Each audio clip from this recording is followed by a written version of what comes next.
Salut à tous les amis, j'espère que vous allez bien. Nouvelle vidéo du vendredi, et vous allez voir, il y a beaucoup de choses à traiter, donc j'espère que cette vidéo va vous plaire. Dernière vidéo, on avait traité le sujet sur les experts. Alors à qui va-t-on s'en prendre aujourd'hui? Eh ben, si vous êtes patient, vous allez voir. Bon les amis, déjà dans un premier temps, on va faire un petit tour du stock, des achats, des arrivées, des sorties. Il y en a beaucoup. Déjà, on va commencer par ça. Suis-moi Antoine, il fait un peu sombre. Il est 17h, la vidéo quand vous allez la voir, ça fera à peine 1 heure qu'on l'aura tournée. C'est du direct, comme je dis souvent. On avait rentré cette Cupra, c'est Seat Leon Cupra 290.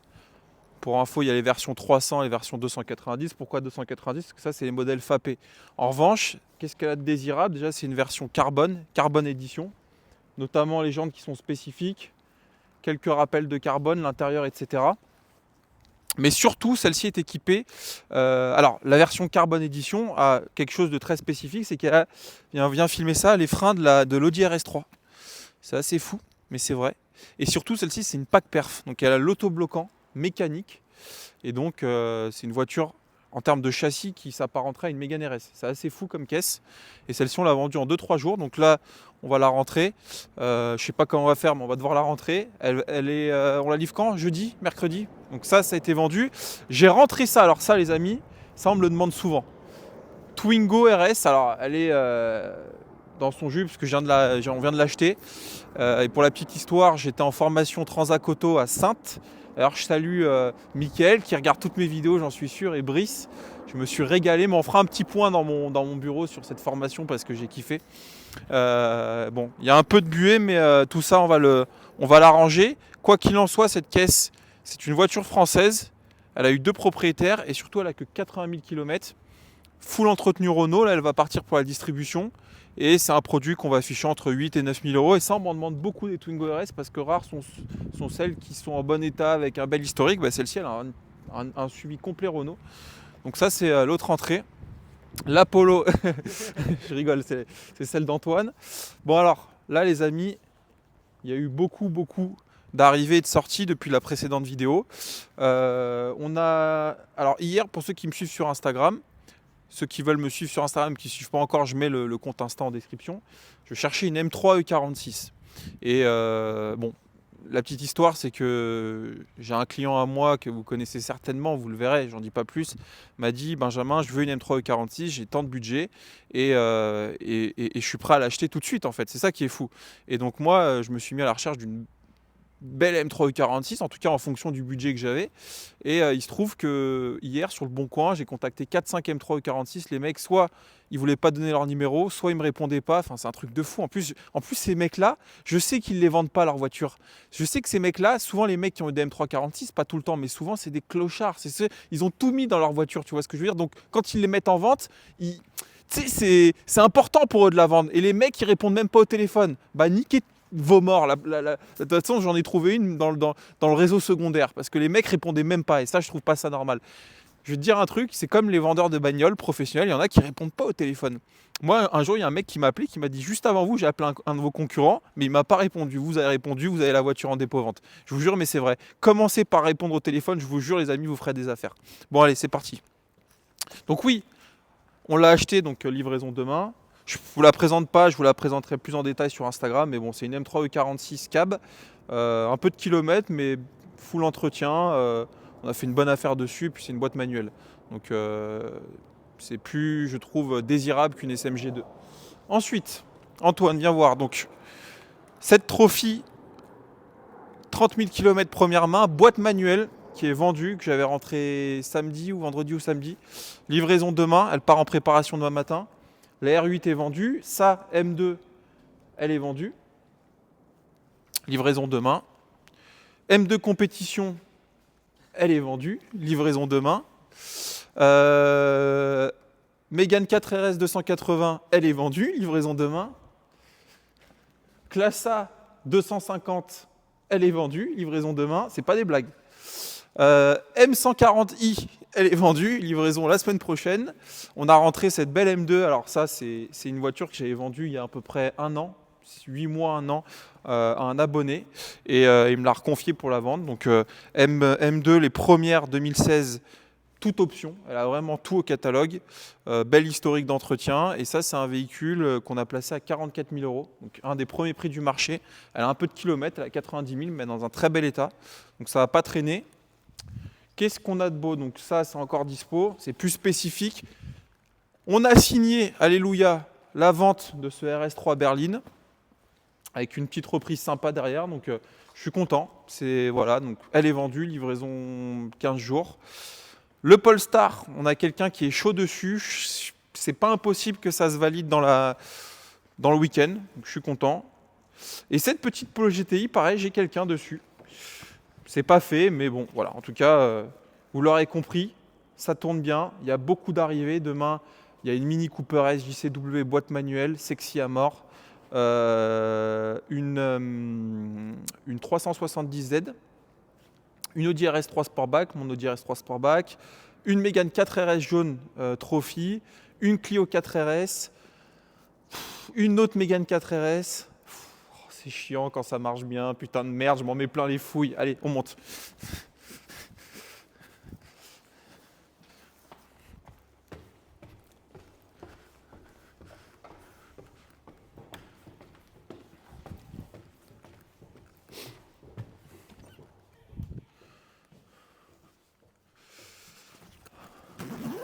Putain, il fait pas chaud. Hein. Hop, je me rééquipe. Bon, on va vous montrer un petit peu les petits travaux qu'Antoine a opérés ces derniers temps. Donc on a peint le mur en noir. Pourquoi? Parce qu'ici, ça va être dédié à Transacoto. Vous le savez, hein, j'ouvre une franchise Transacoto. Donc ici, il va y avoir le gros logo Transacoto. Ici, il va y avoir la petite carte, je crois, de France Transacoto. Donc, c'est pas fini. Là, on a monté le premier bureau d'un commercial. On sera pour commencer 2 commerciaux. Je fais une petite parenthèse. Je reçois quotidiennement, je vous en remercie, c'est une preuve de confiance, des CV, des candidatures pour des alternances, pour des stages, pour des CDI, pour des préparateurs, pour des commerciaux. Mon équipe, je dis ça avec beaucoup d'humilité parce que mon équipe, on est 3, mais en l'occurrence, on est complet. C'est-à-dire qu'aujourd'hui, je ne vais pas placer la charrue avant les bœufs, je ne vais pas embaucher trop rapidement. L'idée, c'est que ça se développe, oui, mais correctement. Je ne veux pas m'assaillir de charge. Donc, arrêtez de m'envoyer des CV. C'est gentil, vraiment, je ne dis pas ça avec condescendance, mais j'essaye de répondre à tout le monde en disant désolé, en ce moment on ne recherche pas, etc. Mais bon, parfois j'ai pas le temps, donc j'envoie en archive. Et ça me fait chier parce que moi, quand je candidatais à l'époque, bon, je l'ai très peu fait parce que vous l'avez compris, j'ai quasiment été qu'entrepreneur dans ma vie. J'ai travaillé qu'une seule fois dans ma vie en CDI, ça a duré 8 mois, un an. Pour vite comprendre que j'avais pas ma place en entreprise en tant que salarié. Mais il n'y a pas de jugement là-dessus. Hein. Jefferson, qui a commencé la chaîne YouTube avec moi, est retourné chez Renault et je respecte parfaitement son choix, mais moi, je n'étais pas fait pour. Donc, très rapidement, en fait, si tu veux, très rapidement, je me rendais compte que je gagnais mieux ma vie que mon patron parce que j'avais mes business en parallèle, etc. Et donc, j'arrivais avec des caisses à 50, 60 000 euros. Alors, ce n'est pas qu'une question d'argent, mais il y avait quand même un décalage qui était assez bizarre. Et au bout d'un moment, c'est comme quand j'étais plus jeune, quand j'avais 19 ans, 20 ans, je travaillais chez Pizza Hut. C'est vrai, un livreur de pizza en parallèle, et j'arrivais en Audi S3 quand mon patron, tu sentais que c'était un peu galère pour lui, tu vois. Alors évidemment, on ne ramène pas tout à l'argent, ça ne veut pas dire que… Mais j'ai toujours trouvé qu'il y avait un décalage, notamment sur le fait que je livrais des pizzas et en parallèle, je me démenais, je faisais de l'achat-revente et tout. Et à un moment, je me disais, je me gâche peut-être un peu en livrant des pizzas et c'est pas péjoratif pour les gens qui livrent des pizzas, mais souvent, c'est quand même des métiers… c'est des métiers, c'est pas c'est pas un métier que tu fais pour faire une carrière, c'est souvent un métier que tu fais pour dépanner quand tu es jeune, etc. Et bon, moi à l'époque, j'avais toujours besoin d'argent, je faisais ce métier en plus de mes autres activités, mais je ne sais pas si vous voyez ce que je veux dire, mais il y avait un décalage, quoi. Donc pourquoi j'en venais là, c'est que en fait, quand je candidatais plus jeune, etc., j'aimais bien qu'on me réponde en me disant oui, on peut te prendre un entretien, oui, on cherche des stagiaires, oui, on cherche des alternants, etc. Et en l'occurrence, on ne me répondait jamais. Donc j'essaye du mieux que je peux de répondre, mais force est de constater que j'ai pas le temps de le faire. Donc arrêtez de m'envoyer pour l'instant des CV, etc. Parce que bah, je ne recrute pas, tout simplement. Bon, bref, je m'éternise sur un sujet, mais en gros, il y aura 2 commerciaux pour Transacoto dédiés. Donc là, on a commandé un deuxième bureau, enfin, on va commander un deuxième bureau. Donc il y aura un bureau là, un bureau là. Le bureau d'Antoine, il ne bouge pas. Enfin, tu as quand même le bureau du chef. Hein. Tu as le plus beau bureau. Et le mien, il est ici, il va rester là, mais à terme, il va aller dans la salle en bas. Parce qu'en fait, moi, mon bureau, il va être dédié à Gabriel Consulting, que je vais garder, qui va rester dans ce local. Et Transacoto, ça va être exclusivement ici, pour pas tout mélanger. Mais bon, on a quand même une problématique de place dans ce local et tout le bordel dans mon futur bureau, on ne sait pas où le mettre pour l'instant. Donc voilà. Donc il y aura 2 postes de travail. Ici, donc, beau Transacoto. Et évidemment, on va tout ranger, ça va être sympathique. Voilà, que vous dire d'autre à ce sujet? Pas grand-chose. On va passer au sujet de la journée, les amis. Je ne sais pas encore ce que je vais vous dire, mais je vais vous dire. Non, les amis, déjà, je voulais faire un petit débrief sur la formation Transacoto que j'ai faite. Alors, vous savez, j'avais fait une vidéo avec Mickaël Ledoux, fondateur de Transacoto, au sujet de la franchise. Et beaucoup de gens, encore une fois, qui ne me suivent pas quotidiennement sur Instagram, j'en parle souvent, mais je voudrais quand même faire un petit sujet là-dessus sur pourquoi j'ouvre une franchise Transacoto. Surtout que mon activité Gabriel Consulting, aujourd'hui, elle tourne bien, elle va se développer et je vais embaucher, je vais acheter mes locaux, je vais faire ce qui est logique dans le cadre d'une entreprise qui marche en fait, tout simplement. Pourquoi je viens ouvrir en plus une franchise Transacoto? Pour plusieurs raisons. Déjà parce que aujourd'hui, avec Gabriel Consulting, je me suis fait une réputation, je pense, de vendeur de voitures sportives dans un certain segment. Et il serait, je pense, pas judicieux de se mettre à faire de la voiture plus généraliste. J'ai tenté d'en faire, j'en fais un peu, mais je ne communique pas dessus. Quand j'ai des opportunités, j'ai acheté une Opel Corsa, j'avais acheté des utilitaires. Parfois, j'ai des caisses vraiment classiques, quoi, si je puis dire.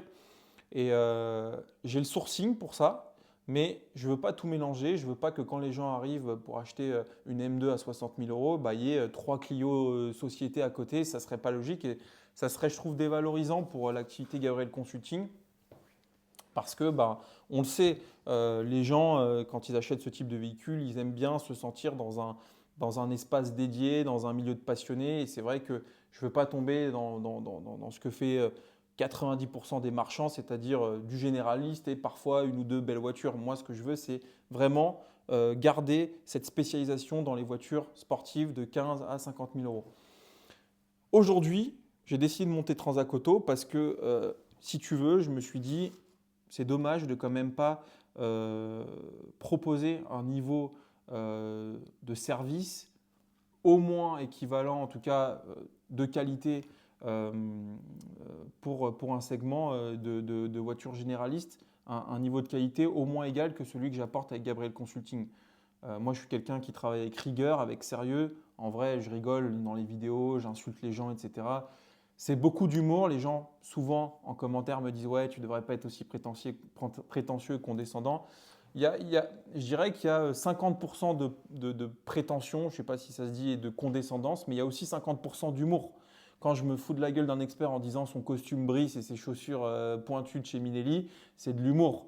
C'est un cliché de fou, mais en vrai, les clichés, ça fait partie aussi parfois de l'humour. On le voit dans les sketchs des grands humoristes, et ben, c'est souvent fait sur des clichés, tu vois. Alors ça fait rire ou pas, mais en tout cas, moi, c'est mon humour. Et évidemment que tous les experts ne portent pas des costumes de chez Brice. Et même s'ils en portaient tous, c'est pas grave. Moi, j'ai jamais mis de costume parce que je ressemble à une merguez en costume. Donc tu vois, c'est pas mieux. Donc pourquoi je dis ça? C'est que si tu veux, je suis quand même très sérieux dans mon travail, fondamentalement. Je suis quelqu'un d'honnête. Alors, il m'arrive parfois d'avoir des désaccords avec des clients qui m'achètent des voitures. Ils ne sont pas contents parce que, voilà, bon, par exemple, j'ai eu un cas, mais ça s'est bien résolu. D'ailleurs, on est resté potes et je cherche toujours à désamorcer la situation et aller dans le sens du client néanmoins. Mais j'ai vendu une Mégane 4RS il y a à peu près 2 mois, 2-3 mois. Assez kilométrée, la moins chère de France. Garantie, full entretien Renault, mais quand même 90 000 km et je l'ai vendue je crois 29,9 ou 30,990, donc vraiment pas cher pour une voiture vendue par un pro, garantie, etc. Et le client m'appelle, me dit, écoute, il y a deux soucis sur la voiture. Premièrement, il y a une fuite au niveau de la boîte de vitesse. Ça, j'ai pas discuté, bah regardez, le devis, il est là, je l'ai signé, bon pour accord, je vais payer. En revanche, il me dit, siège conducteur, ça fait un petit grincement, tu vois. Et moi, des Mégane RS, j'en ai plein, j'en vends plein. Donc je sais que le grincement du siège conducteur, c'est typique des Mégane 4 RS et même GT. C'est au niveau du mécanisme, ça s'use un peu. Et en fait, c'est ce que j'appelle un défaut d'usage, un défaut d'usure en fait. Et je lui ai dit, tu sais, je t'ai vendu quand même la voiture pas très cher par rapport au prix du marché. Je peux, je peux pas me permettre de te payer un siège. C'est pas, ça rentre pas dans le cadre de la garantie, tu vois.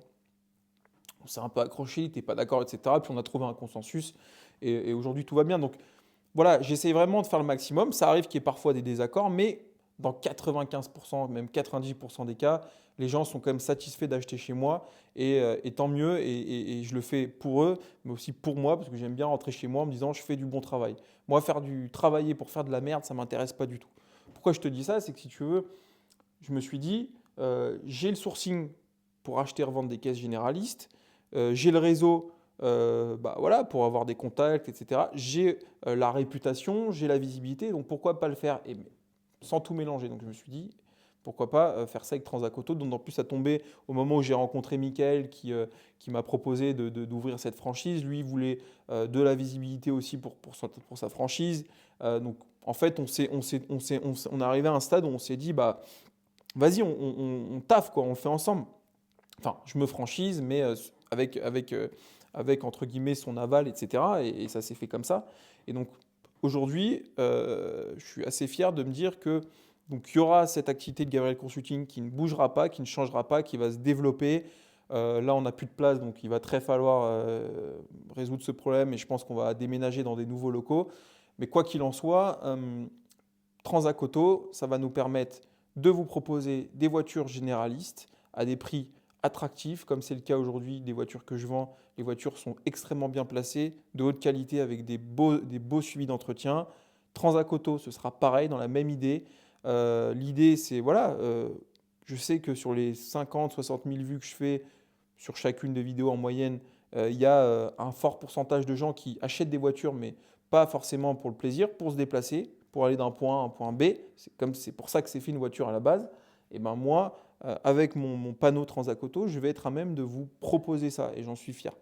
Donc ça c'est le premier point. J'étais là en formation à Saintes, à côté de La Rochelle, et je voulais faire un point là-dessus parce que vous me connaissez, je suis assez sûr de moi, j'ai l'impression que je suis un peu le boss, etc. Alors que pas du tout, mais en même temps, le fait de me persuader de ça, ça m'oblige à être bon dans mon travail, tu vois. Donc, c'est pas forcément négatif non plus. Mais parfois, je suis un peu trop sûr de moi. Et en allant à Saintes, je me rappelle, pendant 10 jours de formation, j'envoie à Mickaël avant de partir, putain, t'es sûr que je dois y aller? Franchement, je suis un bon vendeur et tout, j'ai rien besoin d'apprendre. Il me dit, t'inquiète, vas-y et tout. J'y vais un peu à reculons, tu vois. Et au final, je me suis retrouvé pendant une semaine à apprendre des choses, les amis, et je remercie encore Brice, un des bras droits de Mickaël, qui est le formateur, qui nous a appris, en fait, si vous voulez, toute une méthodologie. Je ne vais pas la donner parce que bah, l'idée, c'est pas que je forme mes concurrents, mais toute une méthodologie quand même qui a été établie sur le temps et qui marche, qui fonctionne, qui a été prouvée euh, pour vendre des voitures, mais surtout pour récupérer des mandats de vente. C'est-à-dire que le principe de Transacoto, c'est lequel? C'est chaque franchisé est affilié au call center qui est celui de Transacoto. Ce n'est pas un call center qui est en Afrique ou au Maghreb, que sais-je. C'est un call center qui est à Saintes, dont les salariés du call center sont physiquement présents à Saintes. Enfin voilà, moi, c'est un call center de haute qualité. Et en gros, c'est quoi? C'est sur ta zone de chalandise autour de ton garage, ces personnes du call center vont contacter les gens qui vendent leur voiture en tant que particulier sur le Bon Coin et vont dire, écoutez, nous, on est Transacoto, on vous propose gratuitement de vous donner des conseils et de vous aider à vendre votre véhicule. le Transac Auto se situe là, quand est-ce que vous serez disponible? En fait, en gros, ils nous envoient des rendez-vous et c'est là où mes commerciaux interviennent. Et moi aussi, au début, je vais être le commercial. Mais l'idée, c'est aussi d'avoir des commerciaux pour optimiser la machine.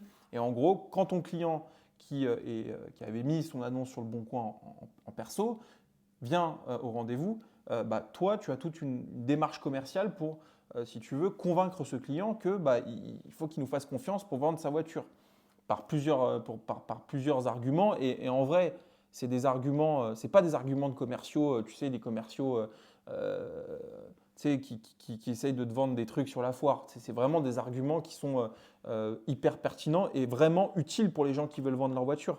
Je pense à la sécurisation du mode de règlement, hein. Aujourd'hui, on le voit, on connaît tous quelqu'un dans notre entourage qui s'est fait baiser, qui s'est fait arnaquer parce que faux chèque de banque, parce que faux virement, parce que ci, parce que ça. Bon, nous, on a des systèmes qui permettent de séquestrer les fonds, etc., au moment de la vente et de l'achat, en proposant des garanties à la personne qui va acheter. Donc, ça va permettre aux vendeurs de se couvrir, vous savez, dans le cadre du vice caché, dans le cadre de la garantie légale d'un an.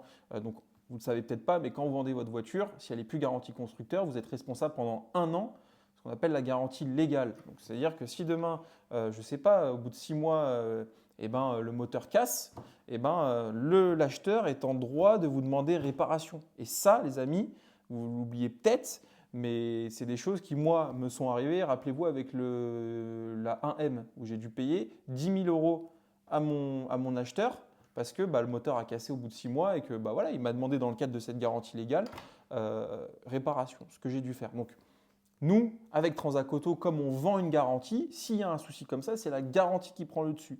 Et tout autre service, on facilite les visites, hein. Vous n'allez pas montrer votre voiture sur le parking de l'Intermarché le dimanche, donc vous n'avez pas de risque de vous faire tabasser ou que sais-je. On prépare la voiture au moment de la vente. Enfin voilà, tout un package qui, je pense, a voilà, tout son intérêt pour le vendeur. Et c'est là où nous, on propose effectivement nos services. Et en plus, c'est même pas le vendeur qui paye, c'est l'acheteur.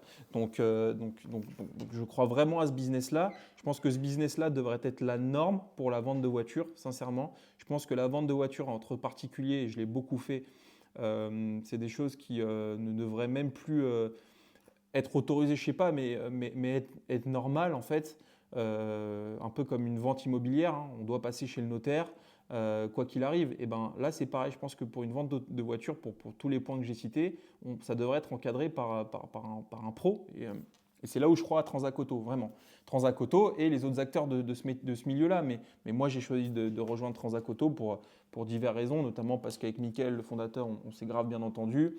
Moi je travaille qu'avec des gens avec qui j'ai un feeling.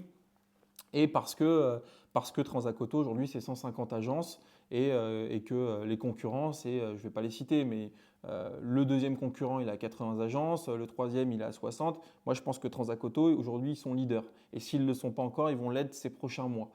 Donc voilà, je vous invite, les amis, d'ailleurs, si à ceux ou celles que ça intéresse, à contacter Mickaël ou via le formulaire de contact Transac Auto sur le site. Pour plus d'informations, si vous voulez vous franchiser, il ne reste plus beaucoup de place. Et là, j'ai entendu dire pendant la formation, j'en ai parlé un peu avec Brice, qu'ils vont arrêter maintenant, ils vont calmer les ventes de points de franchise, en tout cas, parce que voilà, ils en ont vendu une cinquantaine ces derniers mois et que maintenant, il faut former les gens, il faut voir si les gens en place, ils vont fonctionner. Le but, c'est pas de vendre des panneaux, que les gens se marchent entre eux, que le concurrent il soit en face et que les gens qui ont pris le panneau, ils coulent. L'idée, c'est de les accompagner pour que ça fonctionne parce que, vous le savez, dans la franchise, tous les mois, il y a des redevances. Chez Transac Auto, c'est fixe, c'est 1 000 € hors taxe, peu importe le chiffre d'affaires. Et le but, c'est que tous les mois, la maison mère, Mickaël en l'occurrence, touche ses redevances et que son réseau soit le plus bon possible, le plus puissant possible. S'il y a des canards boiteux, des gens qui ne fonctionnent pas, etc., 2-3 agences qui tournent et tout, c'est pas bon, c'est pas le but. Donc voilà les amis, petite vidéo pour vous reparler un peu de Transac Auto. Je voulais aussi faire un point sur le stock, vous présenter un peu, bon, il n'y a pas grand chose, hein, on n'a pas un mur en noir, c'est pas non plus. Mais bon voilà, ça avance bien.